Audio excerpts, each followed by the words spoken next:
ایک لمحہ بھی جدائی کا نہ تھا انہیں قبول، مرنے کے بعد خبر پہ چڑھتے برگ و پھول، آہستہ برگ و گل بافشاں برکنار ماں۔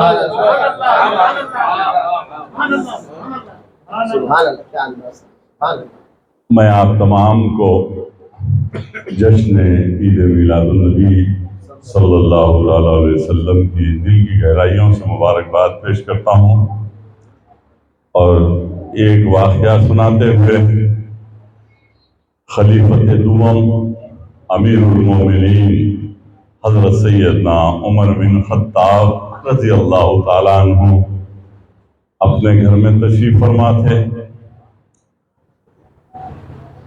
اور عمر بن خطاب رضی اللہ تعالیٰ عنہ کا جو مقام اور مرتبہ یہ ہے، صبح تو میرے آقا کی خدمت میں آئے، لیکن میرے آقا نے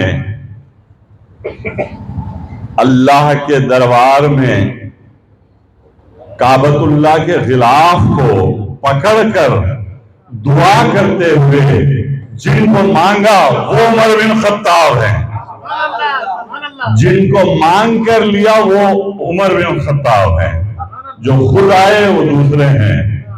تو عمر بن خطاب رضی اللہ تعالیٰ عنہ کا دور خلافت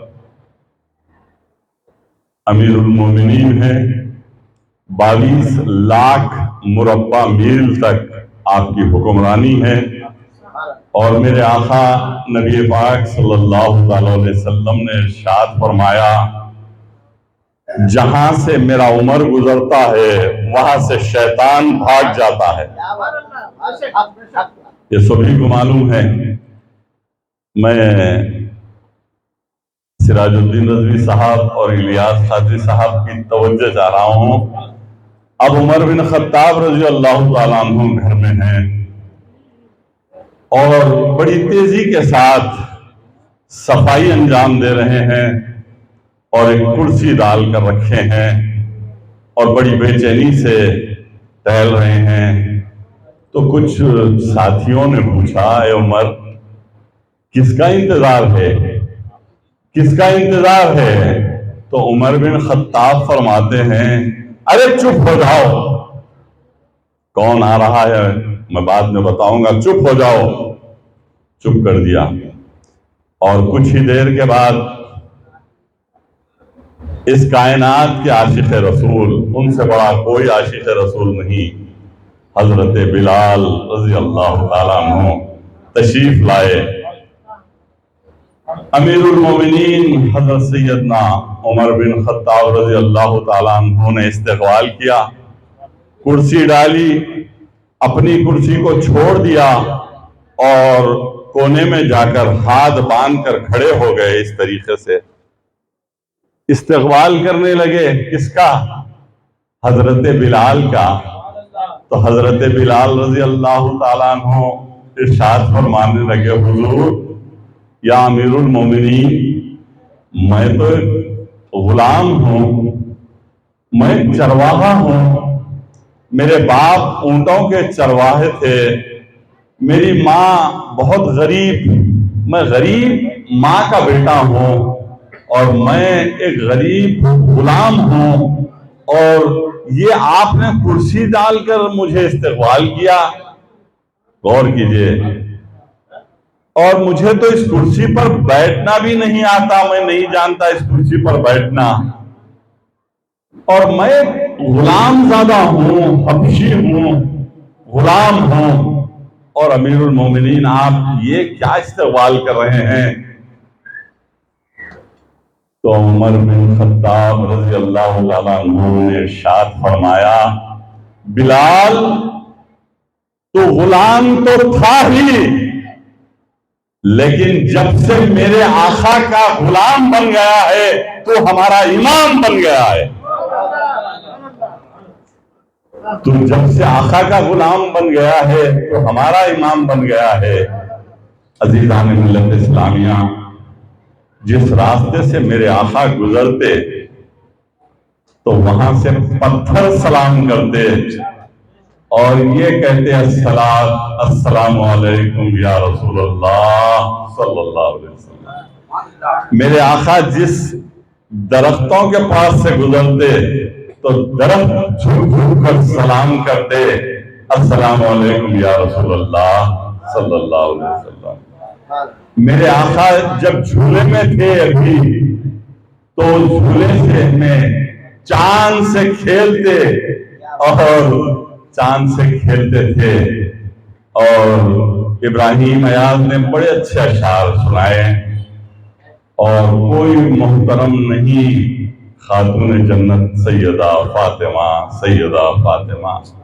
اہل بیت اطہار سے محبت ہی ایمان ہے۔ اور صحابہ کرام کی سنت ہے عید میلاد منانا، اور جو ہے صحابہ کرام نے یہ فرمایا اگر احد کے پہاڑ اگر سونے کے ہوتے اور وہ اس کا مالک میں ہوتا تو سونے کے پہاڑ فروخت کر دیتا اور میرے آقا کی میلاد مناتا۔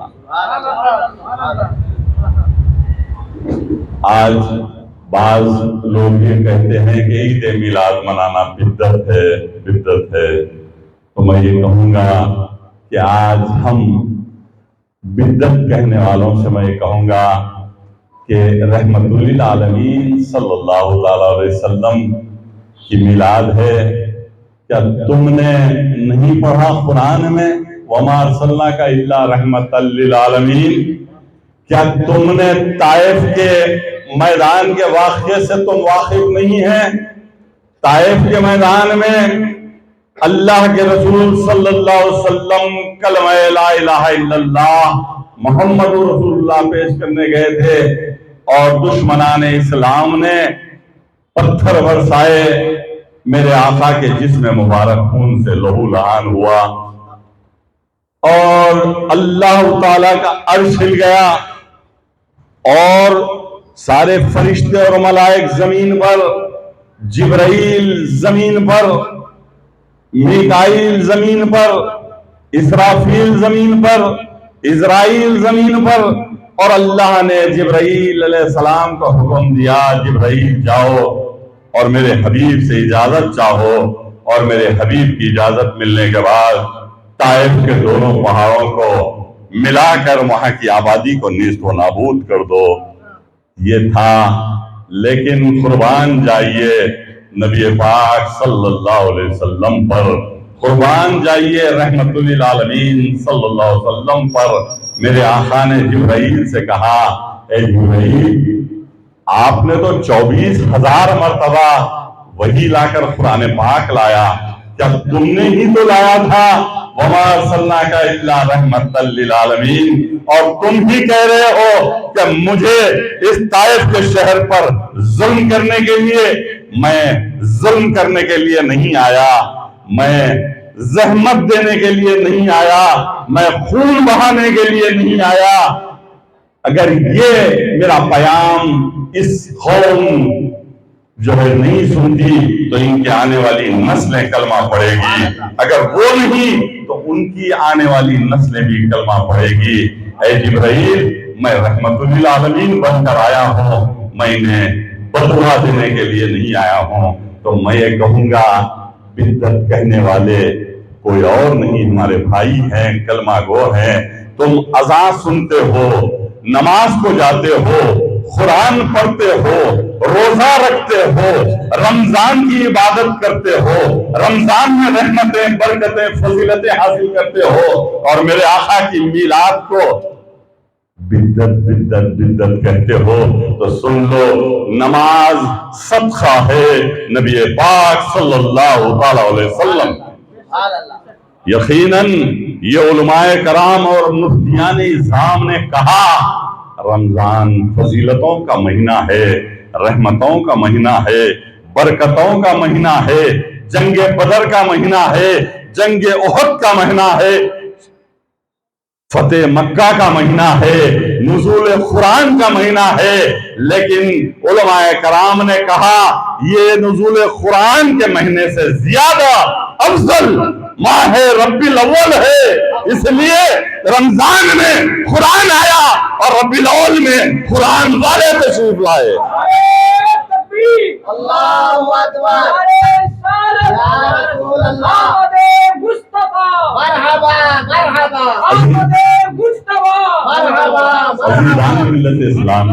عزیزان ملت اسلامیہ غور کیجئے، اب آپ میلاد کو بدعت کہتے ہو اور اس کے بعد تم نماز کو فرض، اور میں بنگلور میں 6 سال قبل ایک جلسہ میلاد النبی صلی اللہ علیہ وسلم ولسن گارڈن میں منعقد ہوا تھا، اور میں غلام مصطفیٰ کی حیثیت سے گیا، مدعو تھا، اور میں نے مخاطب کیا، اور قرآن پاک کے نزول کے مہینے پر ہی میں نے مخاطب کیا۔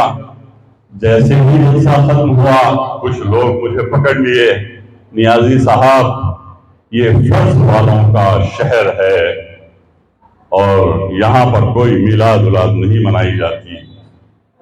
میں نے کہا بھائی فرض کیا ہے؟ نماز ہے، فرض کیا ہے؟ روزہ ہے، فرض کیا ہے؟ زکوٰۃ ہے، فرض کیا ہے؟ حج ہے۔ انہوں نے کہا، میں نے نہیں کہا، تو میں نے کہا نماز کیسے، کون کہا تمہیں پڑھنے کے لیے؟ بتائیے، شب معراج کو تحفہ تو میرے آقا نبی کریم صلی اللہ علیہ وسلم نے نماز کا تحفہ لا کر دیا، تم نے نماز پڑھا۔ قرآن کس کے سینے اقدس پر نازل ہوا؟ میرے آقا کے سینے اقدس پر نازل ہوا۔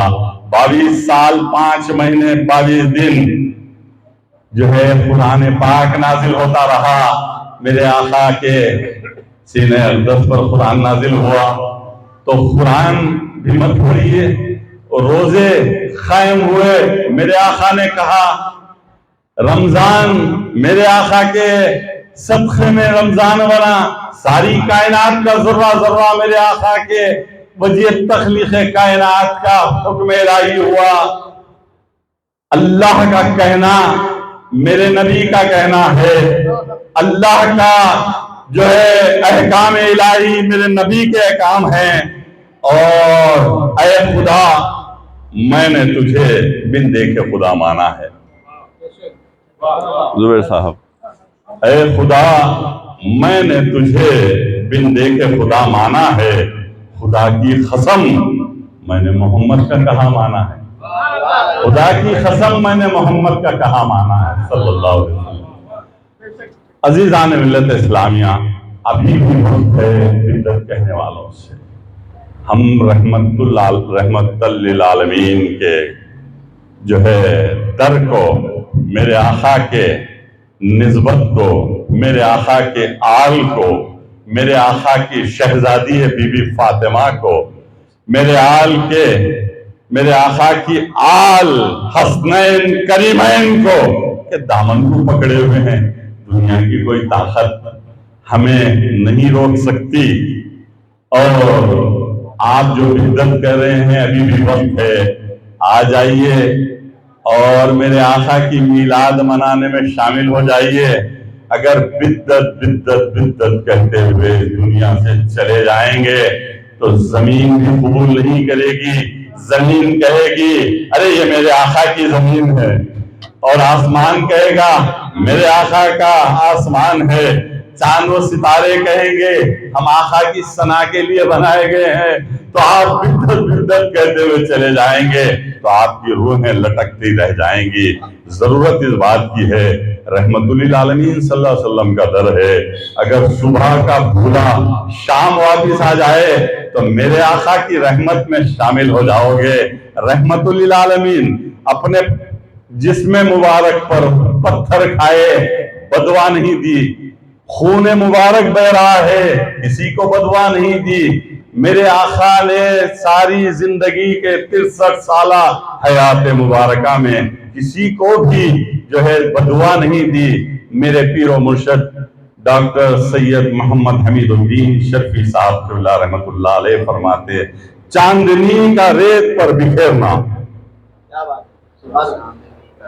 چاندنی کا ریت پر بکھیرنا، پتھر کا پگھل جانا، چاندنی کا ریت پر بکھیرنا، پتھر کا پگھل جانا کوئی کھیل نہیں ہے، 63 سال میں منظر بدل جانا،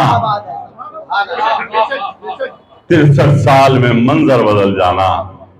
بہرحال الیاس احمد شاہ قادری جعفری الحسینی صاحب قبلہ اور قاضی محمد سراج الدین رضوی صاحب قبلہ اور معتمد عمومی گل ہند مجلس فیضان مصطفیٰ صلی اللہ علیہ وسلم محمد حسین نقشبندی زبیر صاحب اور دیگر مولانا سید رفعت علی خطیب نقشبندی صاحب قبلہ اور محمد عارف الدین صاحب، تمام کا میں دل کی گہرائیوں سے مشکور ہوں، ممنون ہوں۔ آپ لوگوں نے جو ہے مجھے برداشت کیا اور مجھے کچھ کہنے کا موقع عطا کیا، شکریہ، خدا حافظ۔